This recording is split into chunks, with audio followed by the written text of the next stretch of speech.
Programming consultant Lok Sabha TV, उनका भी हम यहाँ हार्दिक स्वागत करते हैं। Respected members of the dais and my dear friends at the third Bharatiya Chhatra Sansad. Right at the outset, I'd like to apologize because my opening remark I've outsourced from China. In ancient China, there was a saying which was actually a curse. When they didn't like someone, they cursed someone, saying that may you live in interesting times. Now, why is this a curse? If we think about it, we realize that interesting times would be times in which your social structures are changing. A lot of received wisdom that you thought would guide you in your life, in your future, that is changing.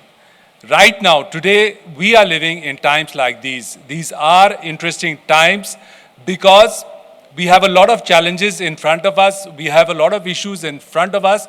But most of all, we are living in times of unparalleled transparency.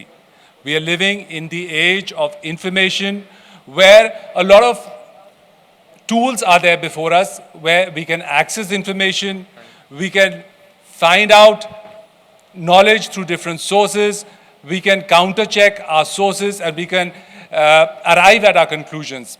These are very interesting times, and as young people in these times, it is very valuable for you all to use those tools very usefully in your life and future in politics to come.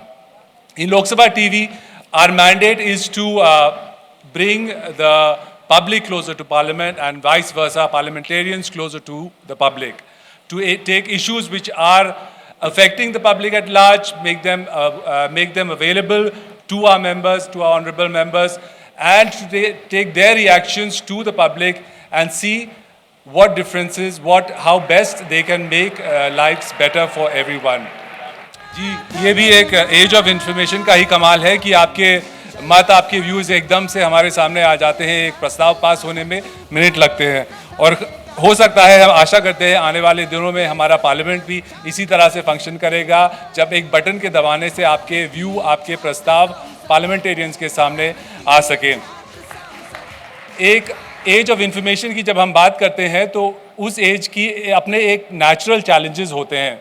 शुरू में लगता है कि बहुत कठिनाइयों से घिरे हुए हम, समाज में बहुत गंदगी है, कहीं भी आशा की किरण नज़र नहीं आती। लेकिन ये सत्य नहीं है, क्योंकि जो एज ऑफ इंफॉर्मेशन है, जहाँ पे ट्रांसपेरेंसी होगी, वहाँ पे आपको बुरी खबरें भी आएंगी और अच्छी खबरें भी आएंगी। लेकिन हमारा न्यूज़ रूम का जो एक पुराना पैराडाइम है, जिसको अभी तक हम लोग कई लोग फॉलो करते हैं मीडिया में, जो कहता है bad news equals good news. अगर ख़राब समाचार है तो वही हेडलाइन समाचार बनाता है, अच्छी खबरें जो है वो कहीं पीछे रह जाती हैं। ये पैराडाइम अब चेंज हो रहा है। एक सोशल मीडिया के आने से, जागरूकता के आने से लोग कनेक्टेड है। अगर एक कहीं घटना होती है तो उसके बारे में लोगों को फ़ौरन सोशल मीडिया के थ्रू खबर मिल जाती है। खबरों को जो आदान प्रदान है, पहले भी एक स्ट्रक्चर के थ्रू होता था। एक मीडिया ऑर्गेनाइजेशन आपको खबर देती थी, उस खबर को आपको रैटिफाई करने का, आपको चेक करने का कोई साधन नहीं था। आज आप एक प्रोटेस्ट रैली में जाते हैं, हाल ही में हमने दिल्ली में देखा, निर्भय को लेकर काफ़ी प्रोटेस्ट हुए थे और उसमें कई यूथ लोगों ने, यंग लोगों ने भाग लिया था। इस तरह के प्रोटेस्ट बहुत ही इम्पॉर्टेंट है आज के समाज में, क्योंकि ये दर्शाते हैं कि जो कनेक्टिविटी आई है इस एज ऑफ इंफॉर्मेशन, उसका फ़ायदा हमारे युवा पूरी तरह से उठा रहे हैं। जब एक मुद्दा जो उनको अफेक्ट करता है, एक बहुत गंभीर मुद्दा जो उनको अफेक्ट करता है, उसको लेकर वो फ़ौरन सड़कों पर आ सकते हैं। और ये इसका जो प्रोटेस्ट रजिस्टर किया है युवाओं ने सरकार के सामने, सरकार को और जो भी इच्छुक हैं लोग, नेता या राजनीति में आने के, उनको उसका मूल्यांकन करने की ज़रूरत है और उससे सीख लेने की ज़रूरत है। मैं अंत करूंगा क्योंकि समय का अभाव है कि ये जो एज ऑफ इंफॉर्मेशन है, इससे बहुत ही एक तरह से मंथन हो रहा है, चर्निंग हो रही है। और जब चर्निंग का समय आता है तो उससे कामधेनु जैसी गाय भी निकलती है और हलाहल जैसा विष भी निकलता है।